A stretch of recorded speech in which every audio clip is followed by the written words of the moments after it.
Part 2 about why I beat up my best friend. So like I said, I learned how to do my hair and makeup, and she went on vacation for like a month straight. Well, when she came home, she threw another party, and she was like, don't worry, after I'm done getting ready, I'll do your makeup and do your hair. And I was like, no, it's fine, I got it. She literally looks at me and she goes, are you sure? You don't really know how to do that. Like, it'll probably look really bad. And I'm like, why the fuck would you say that? She goes, no, like, I don't mean it to be rude. It's just that, like, I want you to look good in front of the boys and stuff like that. Like, sis tried to talk me into getting a shower for a full, like, 20 minutes. So after that, the whole night, she's literally being a pick-me girl. She's making all these comments about me in front of the boys, and I just keep brushing them off until her next party. We got ready, and I put on these expensive shoes that I had just bought, and she goes, wow, you just like really like to copy my style, don't you? So she starts making comments that whole night about how my family's poor and stuff like that, and she threw up all over my shoes. So I dumped the trash can that everybody had threw up in that night on her, punched her in the face, but like 2 months later, she came to my house and apologized.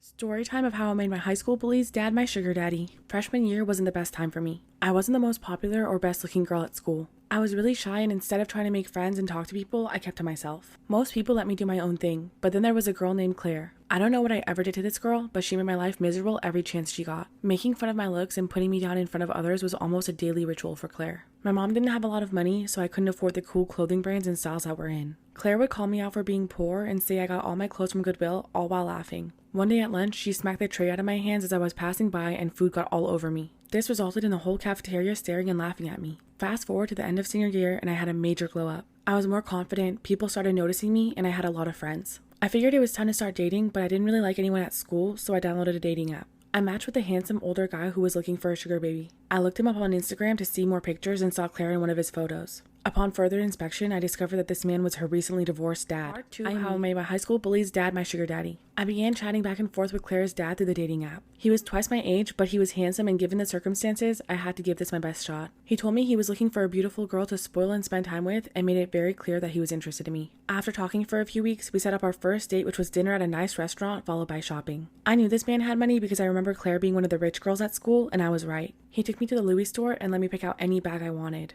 We kept talking, and it was working out really nicely for me. He would send me money every week for makeup, to get my nails and hair done, or for whatever else I needed in between dates. One week, he said he couldn't go on our usual Saturday night outing because his daughter was coming over for dinner. I was not going to waste this opportunity. I told him how much I was looking forward to seeing him and asked if I could join them. He was hesitant at first, but I eventually talked him into it. I'll never forget the look on Claire's face when I walked in and kissed her dad. I showed Claire the new purse that her dad had bought me and bragged about how well he's always treating me. She was fuming and stormed out shortly after. To this day, he's still my sugar daddy, and Claire hates everything about it. Story of the time my friend made me lie to my parents. So I was either 15 or 16, and it was one of the first time that I tried.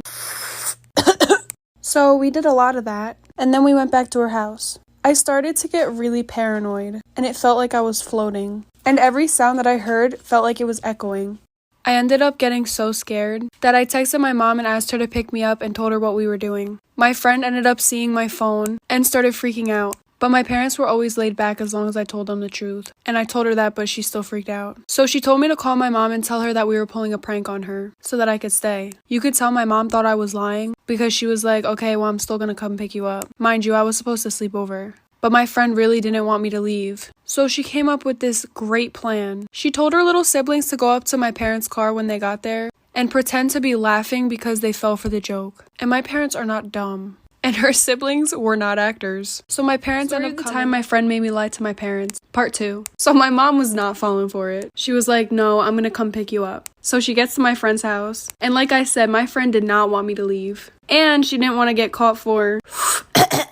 So she came up with this elaborate plan that her little siblings were gonna go up to my parents' car and pretend like they're in on the joke. Like I said in my last video, her little siblings were not actors. All 3 of them were under 10 at the time. So before my mom came, she rehearsed with them what they were supposed to say. She wanted them to say, oh my god, that was so funny. You guys fell for the joke. My sister and Mia told us about what they were doing and we thought it was so funny. We didn't know that you were gonna come pick up Mia. But instead, they started to fake cry. And it's so obvious when a child fake cries.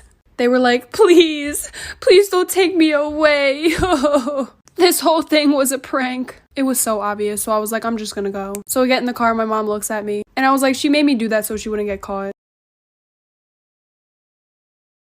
Story of the time a police officer pulled me over just to flirt with me. So when I first got my license, I would always go to Wawa in the middle of the night. Usually I would pick up my friend and we would go together. But this night she was busy and I was hungry, so I just went by myself. So I pull up to Wawa and right after I got there, I see a police officer pull up. I didn't think anything of it. So I went inside, ordered my food, and while I was waiting in line to pay, I see the police officer walk in. He was probably in his late 20s, early 30s, really tall and muscular and had blonde hair and blue eyes. Just an overall attractive guy. Right when he walked in, we made eye contact. At the time, I was 17, so I wasn't thinking like, ooh, arrest me, officer.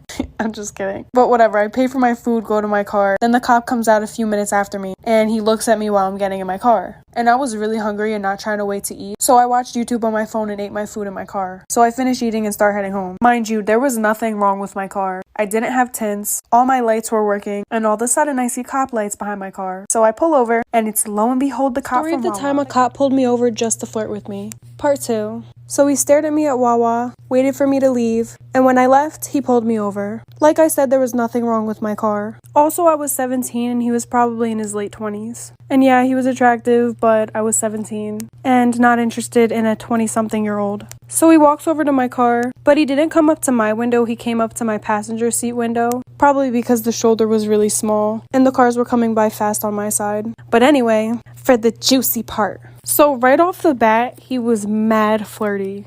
Like, you know how the way that somebody looks at you says a million words? Well, his eyes were saying 1,000,001. But anyway, he was like, do you know why I pulled you over?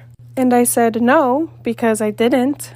And he was like, what's a pretty little girl doing out so late without her boyfriend? First of all, little girl. Is that him implying that he knows I was a minor? Nah, I'm just kidding, but honestly, in the moment, I really didn't know why he pulled me over. So I just flirted back until he left.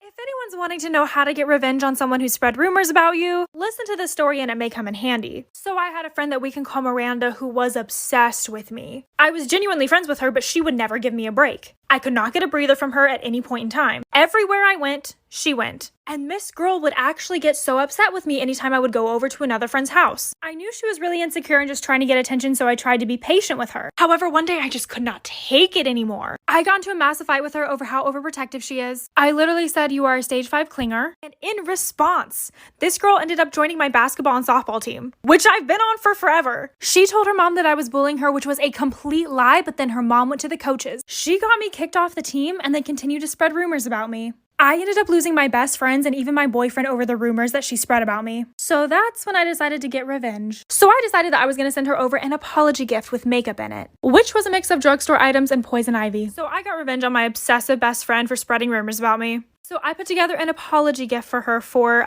bullying her, even though I did not. The gift that I put together was some makeup I got from Walgreens, but I decided to add some poison ivy to the eyeshadow so that she would get a rash. I then set up a hidden camera and watched as she put it on. And as expected, the rash started to form. After she noticed, I started to tell her off and accuse her of all the stuff she did to me. And she was so pissed that I managed to get a confession out of her. She was very much just like, yeah, I did that. Literally over me not wanting to spend every waking second with her. And the best part of it is that she threatened me on camera. So I cut out the part about the poison makeup and told her if she didn't tell my friends, coaches, and significant other what she was doing, I would send the video to everyone. So she admitted to all of her crimes and I got back on the team. I got my friends back and my boyfriend apologized. I ended up totally fine and she ended up losing credibility with basically everyone. If any of you guys have a story you'd like me to share on my TikTok, follow my Instagram and I'll share. Waking up late might just save your life. One day when I was in elementary school, my mom and I both overslept, which meant I wouldn't be ready in time to get on the bus. School started at 8, my bus pickup time was at 7, and it was already 6:40 or something. I was still in my PJs and hadn't even had breakfast yet. My mom decided that today we would just tell the bus driver to go on ahead and she would take me to school, which would give me plenty of time to get ready.